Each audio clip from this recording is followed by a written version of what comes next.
आपने अभी चाहे शिक्षा हो चाहे स्वास्थ्य हो, इसमें आपने नक्सल प्रभावित इलाकों का जिक्र बार बार किया। जाहिर सी बात है वो पिछड़े इलाके थे, तो वहाँ पर काम ज़्यादा करने की उम्मीद थी और ऐसी उम्मीद जताई भी जा रही थी। अब नक्सल प्रभावित इलाकों के बारे में बात करते हैं। पिछले इंटरव्यूज़ में आपने कई बार बोला कि नक्सल हादसे जो हैं वो हिंसा कम हुई है छत्तीसगढ़ में, लेकिन फिर भी आप ये नहीं मानते हैं कि एक भी ऐसी हिंसा हो जाए तो एक भी बहुत ज़्यादा है, किसी की भी जान को क्षति पहुंचे। अब आप हाल फिलहाल का वो हादसा देखें जिसमें सड़क किनारे बैठ करके और पेड़ के नीचे तार छुआ करके उन्होंने सड़क उड़ा दी, 10 लोगों को मारा। बिल्कुल।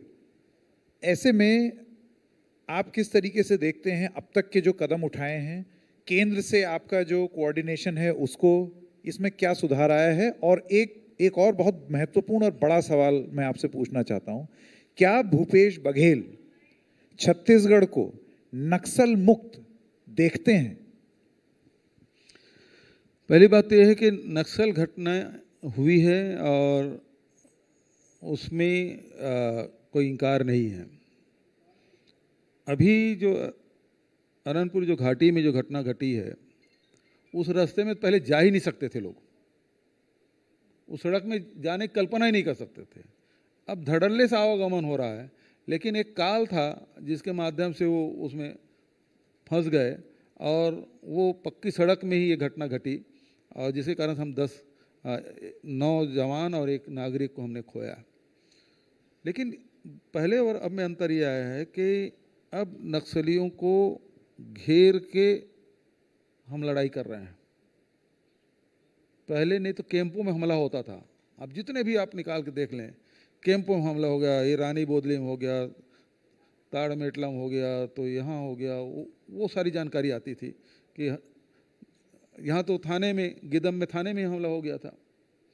तो इस प्रकार घटनाएं होती थी। अब ये होता है कि ये हम उनके मान में जा रहे हैं और वहाँ घेर के हम लड़ाई कर रहे हैं। उसमें दोनों तरफ नुकसान तो, संभावना तो दोनों तरफ की होती है, तो उसके कारण से ये घटनाएं घटी।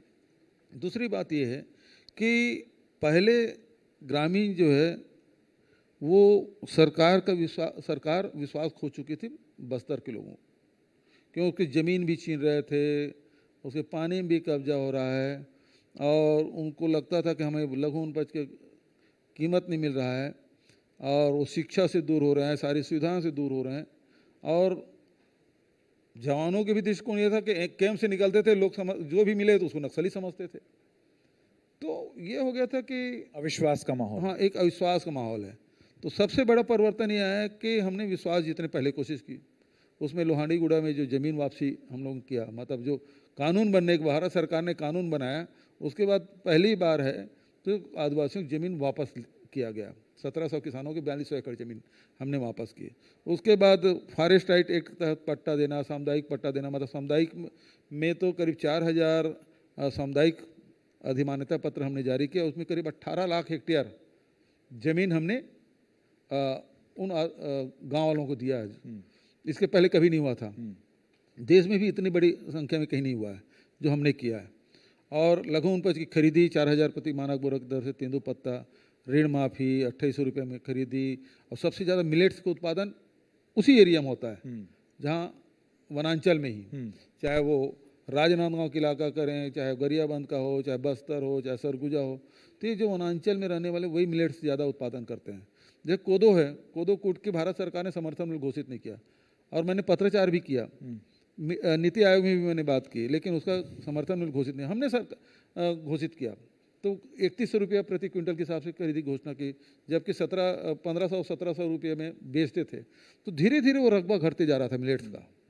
हमने जैसे 3100 रुपये घोषणा की और खरीदी की व्यवस्था की, तो पहले साल हम लोगों ने खरीदा 55,000 मीट्रिक टन, दूसरे साल वो घट गया 36,000 हो गया। अधिकारी डरे हुए थे इस मिलेट्स का हम लोग करेंगे क्या। तो भारत का सबसे बड़ा मिलेट्स प्लांट हमारे यहाँ लगा है, नथियानावा गाँव, कांकेर जिला में। वहाँ 22 प्रकार के प्रोडक्ट है मिलेट से।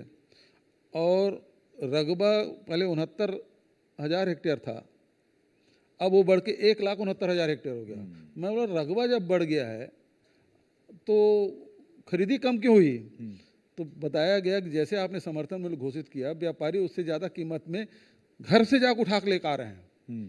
तो इस कारण से हमारी जो खरीदी है वो कम हुई है।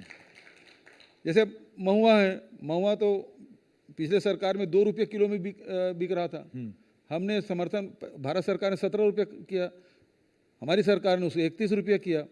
अब स्थिति है कि 40-50 रुपये तक के बिक रहा है। और थोड़ा सा उसमें संग्रहण में थोड़ा सा हमने नवीनीकरण किया, तो इंग्लैंड में 116 रुपये हम खरीद के ले गए महुआ को, जो यहाँ 2 रुपये में बिक रहा था आज 116 रुपये में बिक रहा है। तो ये परिवर्तन आया।